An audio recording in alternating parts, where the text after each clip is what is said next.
ఎవడు ఎవడిని రక్షించలేడు, ఎవడు ఎవడిని శిక్షించలేడు. ఇక్కడ ప్రహ్లాదుడు ఆడుతూ శిక్షిస్తారు సుమా.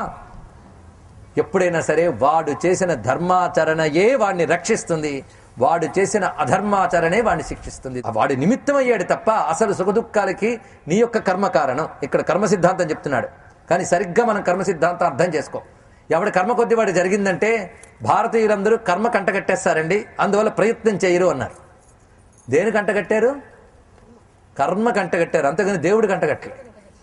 కర్మ కంటగట్టారు, ఇది బాగా తెలుసుకోవాలి. నువ్వు చేసిన దానివల్లే నువ్వు అనుభవిస్తావు అని చెప్తే ఇది నీ కర్మని ప్రేరేపిస్తోందా లేదా కర్మ చేయకుండా చేస్తుందో ఆలోచించండి.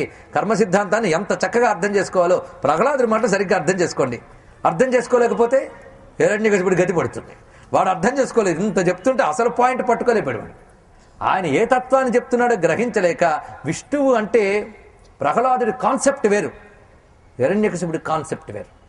విష్ణువు అంటే దేవతల్లో ఒకడు, తన తమ్ముడు గారిని చంపాడు, ఇదే వాడి కాన్సెప్ట్. ప్రహ్లాదుడి కాన్సెప్ట్ ఏంటండి? సర్వాంతర్యామి, సర్వవ్యాపకుడు అయినటువంటి వాడు అనే కాన్సెప్ట్. ఇది ఎందులో ఉన్నటువంటి విశేషం.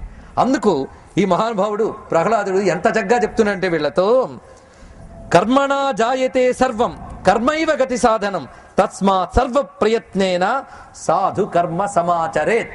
ఈ మాట సుభాషితంలా గుర్తుపెట్టుకోవాలండి ప్రతి వాళ్ళు కూడా. కర్మ చేతనే అన్నీ కలుగుతున్నాయి, కర్మమే గతికి సాధనం. చిట్ట చివరికి ముక్తికైనా సత్కర్మే కదా సాధనం. సత్కర్మ వల్ల చిత్తశుద్ధిని పొంది తద్వారా జ్ఞానము, తద్వారా ముక్తి వస్తున్నది. అందుకు ప్రతివాడు ప్రయత్నపూర్వకంగా సాధు కర్మం సమాచరేత్, సాధు కర్మని ఆచరించాలి సుమా. అందుకు సాధు కర్మ సమాచరేత్, సత్కర్మని ఆచరించాలి.